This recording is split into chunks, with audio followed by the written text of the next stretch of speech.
George Woodsman here, back with another video. So next month, the 13th through the 15th, I'm going to be taking the field survival course at Randall's Adventure and Training.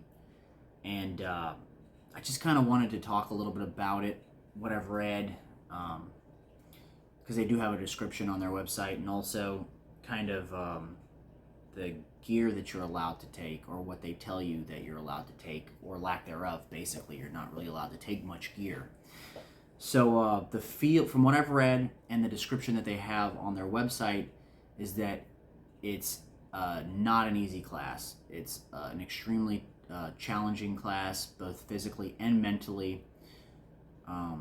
You're going to be food deprived, sleep deprived.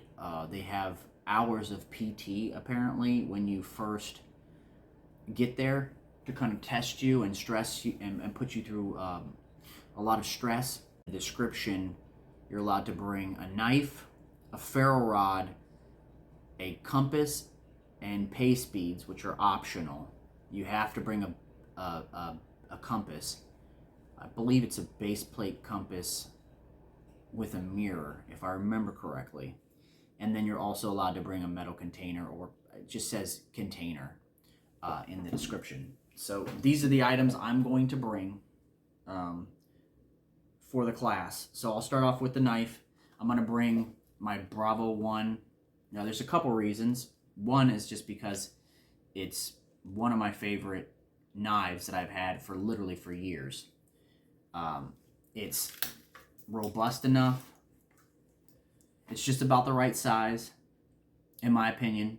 I like a knife between 3.5 to around 5 inches for a belt knife, generally speaking. It's robust enough where if they do require us to do certain types of, things that you wouldn't normally do with a blade, like any type of prying or heavy batoning, this knife is more than durable enough to do it. It has probably the most comfortable handle of any knife I've ever owned or held. The Bravo handle is just excellent. It's A2 tool steel, convex, razor sharp. I really like A2 personally. It's one of my favorite steels because it holds an edge really well. It's ridiculously durable, and it is very, very fast and easy to resharpen, even if you're in the field. So I really like A2. I've owned all the super steels, and I just prefer carbon steels, honestly. But another reason why I'm bringing it is because of the sheath. It's super secure, and most of my other knives, not all, but most of them, are more bushcraft style knives, so the pouch style sheaths.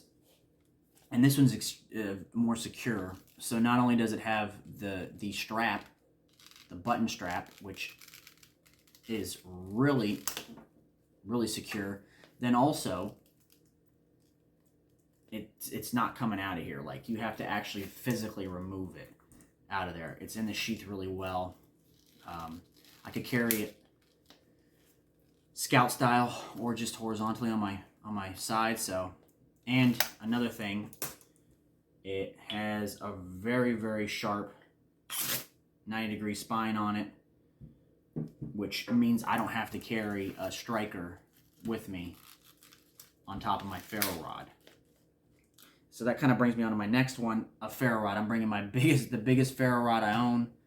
This is I think it's a 8-inch ferro rod by 1/2 inch.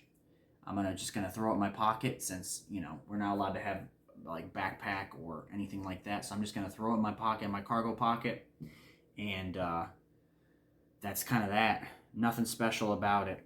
Suntu MC2. Compass. It's the compass I took to the Pathfinder course also. Excellent compass. Pace beads. Have those. Nothing really special about that compass. And then just my Pathfinder bottle that I've had for like, I don't know, 10 years or so now. That's been with me all over the country and to every survival and bushcraft course that I've ever taken. It's actually been to Randall's Adventure and Training, their school up in there in Alabama before. So this is the container I'm going to take also. So it doesn't say specifically what clothing you're required to bring. It just says basically, weather appropriate.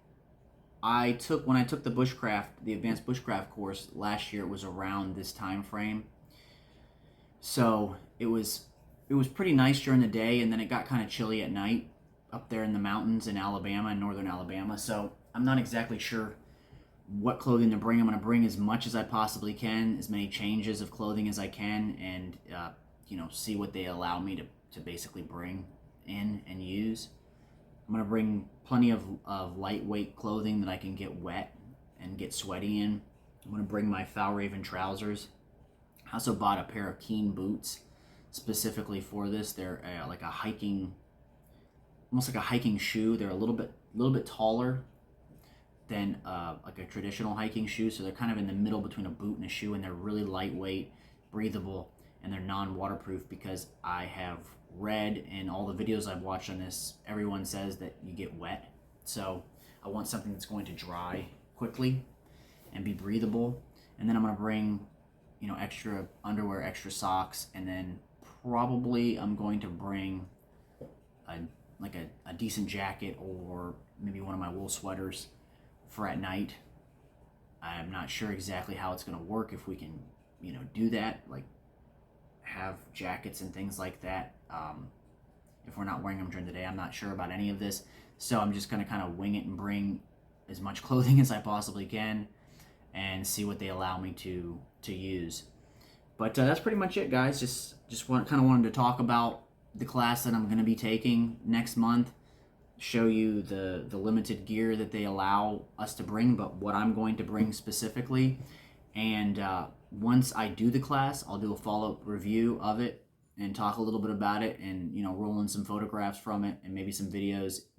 They won't allow you to bring any cameras, you can't even wear a watch, so no cell phones or anything like that. So I'm going to see if I can, once the class is over, if I can maybe get some pictures of it from Shane. He took a lot of the photos, pretty much all the photos from the advanced bushcraft class. So anyway, that's all I got for today. I'll catch you on the next one.